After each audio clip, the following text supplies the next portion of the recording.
As we welcome you in studio, so glad you're with us after that London Derby. Exhale, everyone. Ahmed Fareed here in studio with Tim Howard and Robbie Mustoe. So, Tim, we were questioning Arsenal. How would they respond? What would they look like in the second half? What did they look like to you? Well, they got the job done, and for me, it was get the 3 points in the bag. That's the most important thing. You now have a run-in of 9 or 10 games. You can see sort of the end. The points matter. The worrying part of what we were talking about is the fact that they just couldn't see the game out. They were way too wide open. In moments like this, they sort of miss Odegaard. Odegaard's someone who can control the tempo, calm things down, spin out of trouble. It almost became a tennis match. And I understand that that's how, because Chelsea is throwing caution to the wind, it's going to be open. But there are moments where you control when once you retain the ball, have possession, take this thing out of it. They didn't do that very well. Yeah, I think both teams, for me, I have exactly the same thoughts now as I did coming into this game. I learned nothing. I know exactly what Arsenal are. Arsenal are a team that still, this season, are not showing us that creative quality to score multiple goals and put teams away. We saw it against Spurs, but very rarely after that. On the positive, an awesome, an incredible, an outstanding team at corner kicks, which is pretty obvious. They win again today. They've won multiple games with that. Alongside that, a brilliant defence and a goalkeeper in physicality.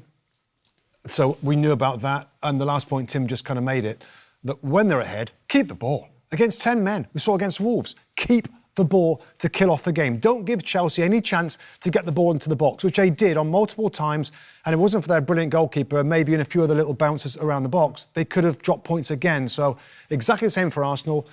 And I guess for Chelsea as well, Ahmed. Times where they play really well. They possess and they got great movement and et cetera, et cetera.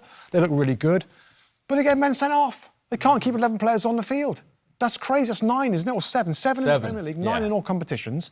You know, so you've got this kind of dichotomy of like some really good stuff, red cards, you know, and that's kind of what we're seeing at the moment. And also the final bit, just remembered, they're awful from conceding goals at corner kicks. Only West Ham United have conceded more at corners. So, again, 3 things that we knew about Arsenal and about Chelsea.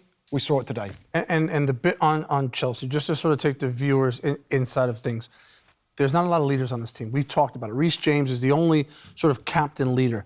And when you have a leader, and you've been a part of this with strong characters, 7 red cards, not good enough. Conceding West Ham, the only team that conceded more from corners. Sometimes in the dressing room, there's a bully, there's leaders. And as a player, you go, well, I'm not getting sent off because I'm so scared of that guy in the dressing room who's a leader who's told me don't do it. Or set pieces. By the way, that's your man. You stay with him. We saw 2 set piece goals today, and Arsenal are great. You know what? It was man-for-man marking. They lost their man. That's simple football. That's not brilliant set pieces. But when you have leaders in the dressing room, you then can sort of overpower even the manager because you're trying to not let the guy next to you down.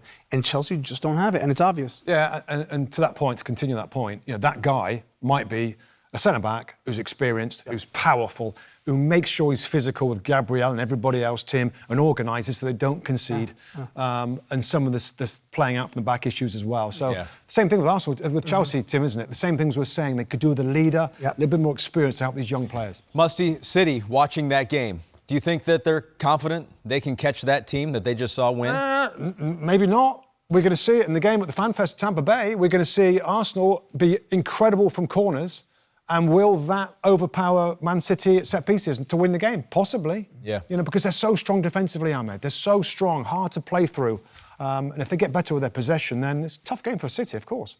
Hi there, I'm Rebecca Lowe, studio host of NBC's coverage of the Premier League. Don't forget to hit subscribe to watch more videos all season long. And for even more Premier League content, from original series to live matches, head over to Peacock.